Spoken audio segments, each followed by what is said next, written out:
Now to start, it's important that I begin by thanking the committee who has supported, the Hero Awards Committee, who has supported the process and the board for the guidance that they've provided in the process. Now, if you've missed some of the announcements in the past, you may have not seen through email that we announced the inaugural recipients of the Early Career Excellence Award and the Inspirational Achievement Award. So we would like to highlight those as part of this conference, and then we'll move on to the 3 additional awards as we can. Okay, so first to start, and I guess I jumped the surprise a little bit here. I didn't realize it was going to go that far. First to bring up is the Inspirational Achievement Award. The award is given to an individual or team that has demonstrated an inspirational achievement in the profession of decision quality that has resulted in transformative outcomes or widespread adoption stemming from impact through implementation or innovation. The achievement should result in substantial impact, inspire others, and exemplify the mission of the society in action. SDP was proud to announce that the first recipient of this award is Sandy Roble for her project leadership and portfolio resource allocation engagement with SmithKline Beecham Pharmaceuticals in 1995. Now, I've prepared 4 to 5 pages of story. I'm going to have to paraphrase a little bit in this for the purpose of time. But in short, she engaged in a first-of-its-kind project in life sciences. Sandy designed and led a large-scale, late-stage development portfolio management project over 6 months that included parallel decision analyses for 20 SB project teams spread across the world. Now, critically, she and her SDG team were able to win over the trust and support of SB's wary project teams and skeptical top management in a traditionally competitive, low-trust environment. SB implemented the recommendations. They significantly changed their project resource allocations and made this public with a Harvard Business Review article that some of us are familiar with. The downstream ramifications included dozens of major companies in life science and other industries following suit, and the widespread establishment of portfolio management groups. Now, of course, Sandy is not here today at the conference, but I would like to ask that we all extend a congratulatory applause for Sandy.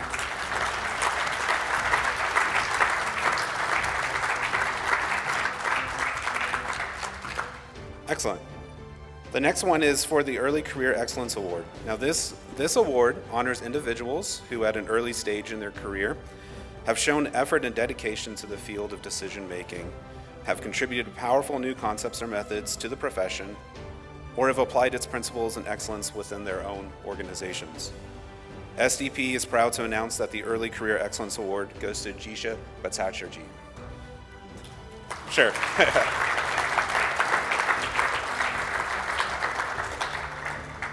Now, despite beginning her DQ journey only a few years ago, she actively mentors colleagues, empowering them to navigate complex decisions effectively. Her experiences in designing and facilitating DQ framing workshops highlights her drive and commitment to enabling informed decisions.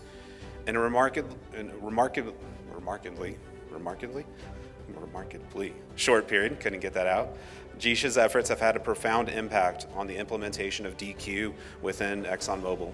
By empowering others to apply DQ principles in their projects, she is catalyzing positive change and driving continuous improvement in decision-making across the organization.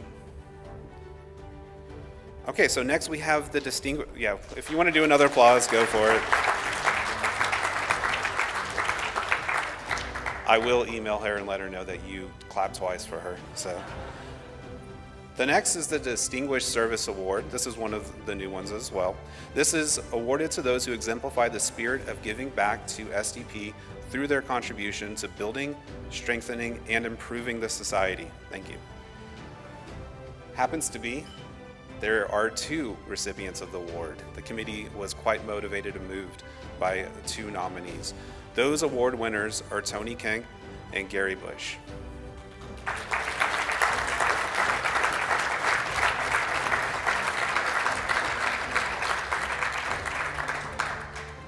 Now, since I see Tony coming up, I'm going to speak about Tony for just a brief moment. Tony is a long-term member and supporter of SDP. Many of us know him. Many of us took his workshop that was fantastic. As of late, he's played a leading role in the development and growth of the SDP Denver chapter. And through Tony's guidance, the chapter has successfully hosted events. And in one specifically, they engaged with Denver-based students to learn about decision quality. Tony continues to provide critical coordination for the continued success of the chapter. And as Pat Leach put it, we would not have a Denver chapter without Tony's efforts. So Tony, I would like to give you an award over here.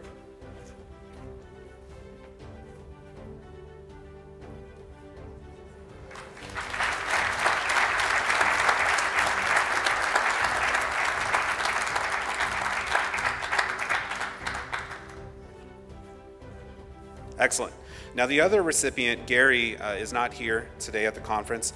So Gary graciously offered his services to SDP through the mentorship program. That's where he met Andrew Kilmartin. Beginning in 2022 and continuing to the present, Gary meets with Andrew on a weekly basis to coach and support Andrew's DQ journey. Of this experience, Andrew states, having had many mentors and leaders over the years, I can say with extreme confidence that Gary is one of the finest that I've had the good fortune and opportunity to meet, follow, and work with. Of this experience, and perhaps a little word of encouragement for some of you out there, Gary states, I believe I learned as much from noodling through Andrew's situations and questions as he learned from my experience. I encourage SDP to continue to foster a mentoring program and for senior members to give in an hour a week.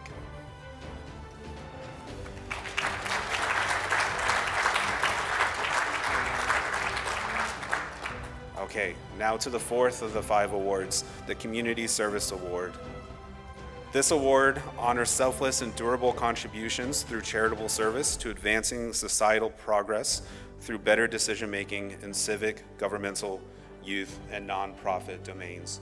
SDP is proud to announce that the recipient of the Community Service Award is Carl Spetzler.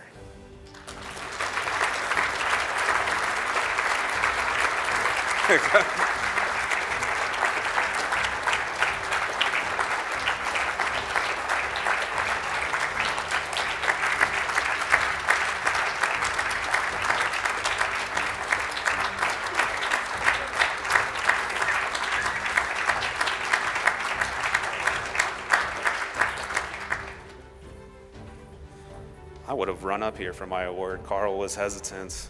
We're putting you in the spotlight. Now, many of you may not know that Carl's visionary leadership was instrumental in bringing together the founding fellows to establish the SDP Society, where he served as the first president. During SDP's early fiscal challenges, Carl's generous personal contributions enabled the organization to persevere, allowing Hilda to remain, who, of course, is instrumental in the success of this organization. Carl's convinced of the idea that one of humanity's greatest losses is the opportunity cost of poor decisions. This belief has fueled his lifelong passion for spreading DEQ to people everywhere. In 2001, Carl co-founded the Decision Education Foundation alongside Jim Matheson, Ron Howard, Jeff Ferron, and Tom Keelan. 25 years later, DEF continues to empower thousands of young individuals and educators with invaluable decision-making skills. Lately, Carl's worked with Illinois Tech to embrace decision quality, the goal of which is to apply for the Rafa Howard Award. Carl's selfless leadership, dedication, and financial support have been the driving force behind many of these great achievements. And as Carl states, "I'm not done yet. The world needs us more than ever."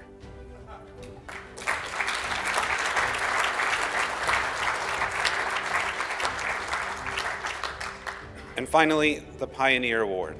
The Pioneer Award is the most prestigious SDP award and is reserved for those who have made indelible contributions over an extended period of time that help the profession of decision quality take root, develop its core practices, and extend its utility to other areas.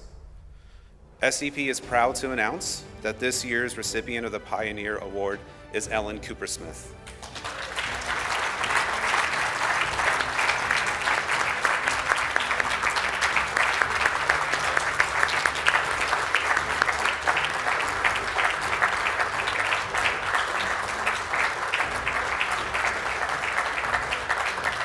Now, before I welcome Ellen to the stage to say a few words and to receive the trophy that we've prepared for her, I do want to say a few things. As many of you know, Ellen began her career at ConocoPhillips, where she was an engineer and somehow found herself leading the implementation of decision and risk analysis at Conoco. In that position, she realized that there was a need for practical solutions, and she understood that in order for decision quality to gain traction and grow, it must be practical and fit for purpose, and she had to know how to use it herself. Thus began her journey as a DQ practitioner, one that she sustained to today. As Ellen built these skills and capabilities within Conoco, she saw the power that this could bring to project teams and leaders, and thus, in 1999, she made her own company to facilitate this decision frameworks. From day one to today, Ellen's passion has not been in just providing consultation, but in building organizational decision quality. To facilitate this, she distilled what felt like at the time academic DQ to practical DQ. Borrowing from her past projects and experience, Ellen realized she needed to build a library of analogous case examples to ease the DQ adoption process. She also identified the need to provide easy-to-use software solutions containing well-defined DQ workflows and steps.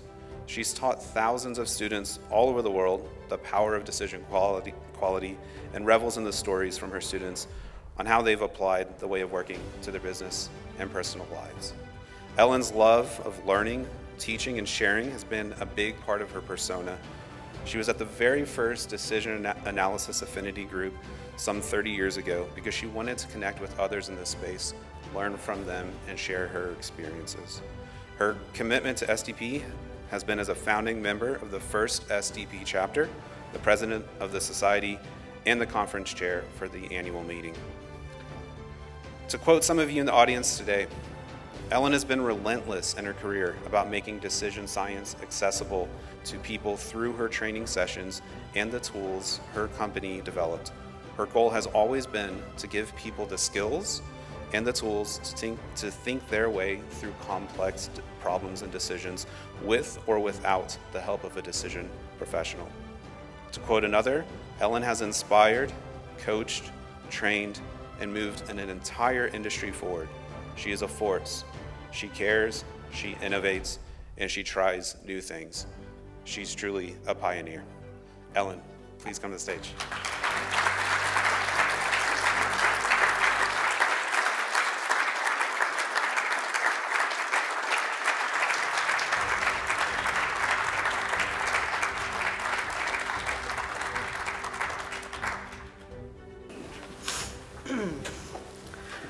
I'm a crier, so we're going to see how I can do.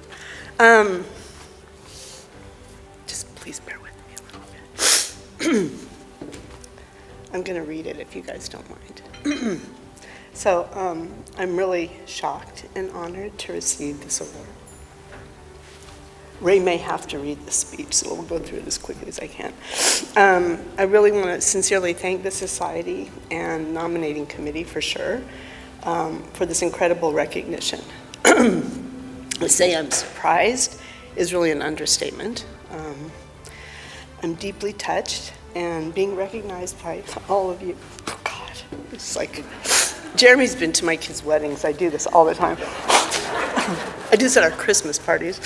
I'm deeply touched, and being recognized by all of you who are really the experts and the pioneers in this, not me, is humbling and something I will remember always. Oh God, this is gonna be a killer. It'll get better. This award holds special meaning for me because I don't have traditional education in decision science. And so meeting all of these really great experts and doctorates in all these years has been, pretty, very, very, very humbling. And so I do want to thank you. So I don't have a formal degree in it. I was fortunate to learn from all of you over the years and then develop my skills by just jumping in and doing. I met Radar and Steve early on, and even before all of this. So looking back, I see different key moments, and I guess the biggest one, obviously, that changed the course of my life was for no apparent reason, Conoco decided to make me their director of decision risk analysis. and I hadn't even gone to a course. So they were doing a big restructuring, and for whatever apparent reasons, I became their director of decision risk analysis. I did go to a course, and it changed my life. I loved it. Like many of you, it turns on a light that you don't know even exists. By chance, right after that, it was very odd, but that was the year the practitioners decided that they wanted to try something different than informs, and they invited me to go to Indianapolis with Eli Lilly, and that was the first DAG meeting. And so I met many of you, and Jay's not here at that time, and that was another just fortuitous event that happened, very, very close on, and all these people have become my friends over the years, and have changed my life in the direction of the company that we took. At Conoco, I understand now that I was very fortunate. They had unbelievable, and I think they still do, they had unbelievable leadership. We had done a huge restructuring, and we were just told, everyone's going to do this. And even the leadership went to training, and everybody talked about it as DNRA. I think ConocoPhillips, you guys have changed it to CDQ, but I mean, everything was, who's your decision board? Are you doing a DNRA? And it was just phenomenal. It was just, and of course I was very ignorant and didn't understand that all companies aren't like that. And 5 years later, I decided to form Decision Frameworks, and another fortuitous event happened. So I had like a series of really lucky things happen. And there was a company that some from the oil industry probably remember called Merak Projects. And they were an economic software package. And those of us at Chevron and at Conoco were working with them, and I think SDG as well, to bring in decision analysis through a tree package that would link to their software. So when I jumped off, they were kind enough and formed an alliance with me. And they just, my job was to promote decision quality and to use their software, and they opened many, many doors. And they also got bought by Schlumberger, which is like a humongous company, within the first year. So through that, I was fortunate enough to get 3 wonderful business partners that kind of dribbled in over time. Kent Burkholder, who's somewhere in here, Jan Schulze, and Jeremy Walker.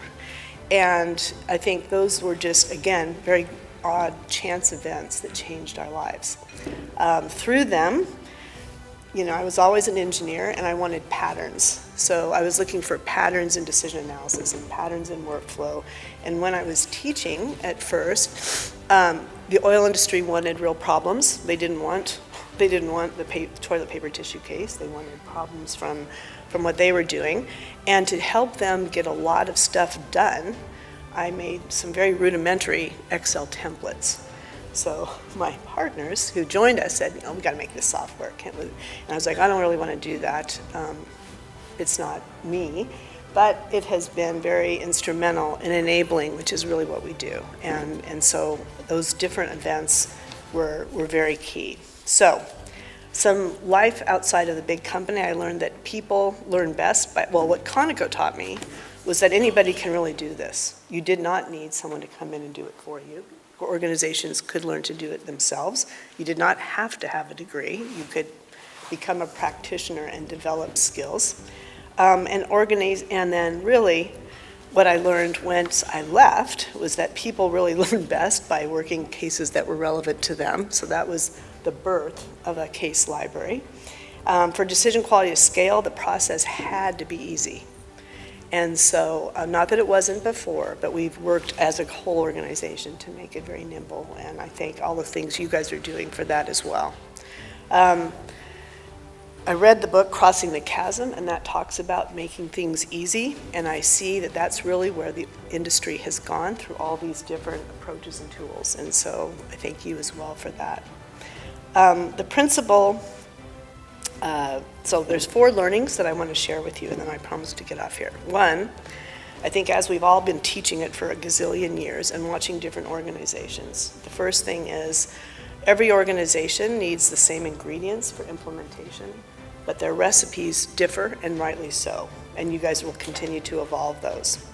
I've gotten stricter in my old age, so I really believe the sun rises and sets with the decision makers. And so there's certain part of what we all do, we need to be honest and strict and kind, that they own it. I think the decision makers own the problem definition. They own define. It's our job to implicitly help them get to that and give that to your teams. So I think decision makers own define and decide. I think that the teams own frame and evaluate because they have the relevant knowledge.